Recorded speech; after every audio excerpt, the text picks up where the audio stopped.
ঝিলাম পাকশালাতে আপনাদের সবাইকে স্বাগত। আজ আমি আপনাদের সঙ্গে শেয়ার করব ওটসের একটি স্বাস্থ্যকর রেসিপি। একটুখানি ওটস আর ডিম দিয়ে যে এত সুস্বাদু রেসিপি তৈরি হয় তা না খেলে বোঝা যায় না।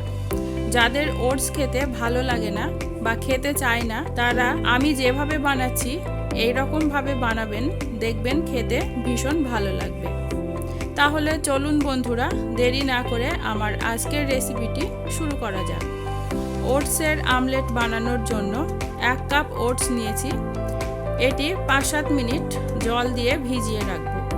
আমি জল ব্যবহার করলাম, আপনারা কিন্তু এখানে জলের পরিবর্তে দুধ ব্যবহার করতে পারেন। খুব বেশি দেওয়ার দরকার নেই, জাস্ট একটু ভেজানোর মতো দিলেই হবে।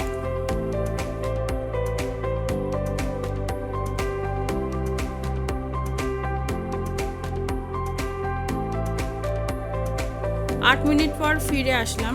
ওটস ভিজে গেছে। কিছু সবজি নিয়েছি, সামান্য একটু গাজর কুচি, ক্যাপসিকাম, বিনস, 3টে কাঁচা লঙ্কা, 2টি পেঁয়াজ কুচি।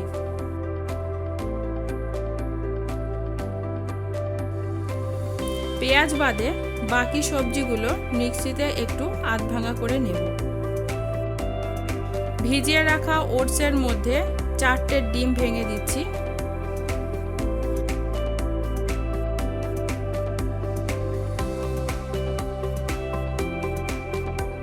দিচ্ছি হাফ চা চামচ গোলমরিচের পাউডার, 2টি পেঁয়াজ কুচি, পরিমাণ মতো লবণ, হাফ চা চামচ আদা বাটা। সবজিটাও ঢেলে নিচ্ছি।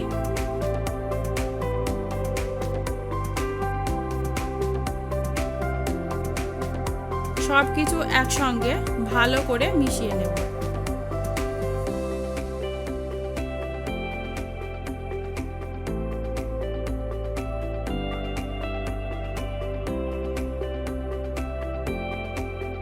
আগে থেকেই একটি ফ্রাই প্যান বসিয়ে দিয়েছিলাম।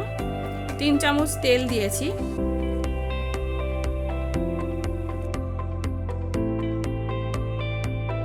তেলটা গরম হয়ে গেছে। এখন ওটসের মিশ্রণটি ঢেলে দিচ্ছি।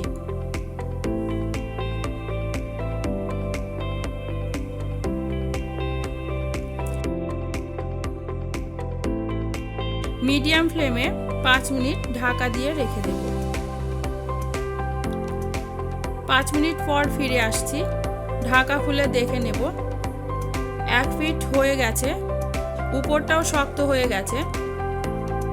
মাঝ বরাবর কেটে 4 ভাগ করে নেব, তাহলে ওলটাতে সুবিধে হবে। আস্তে আস্তে উল্টিয়ে নেব। এখানে আমি তেল ব্যবহার করলাম। এখানে তেলের পরিবর্তে আপনারা ঘি ব্যবহার করতে পারেন।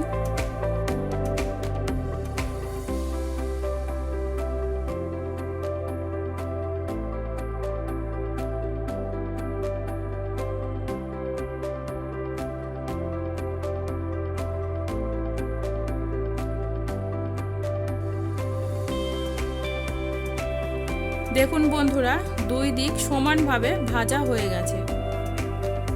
গরম গরম একটি প্লেটের মধ্যে তুলে নেব। ওটসের এই আমলেটটি খেতে দারুণ লাগে। শুধুও খেতে পারেন, আবার টমেটো সস দিয়েও খেতে পারেন।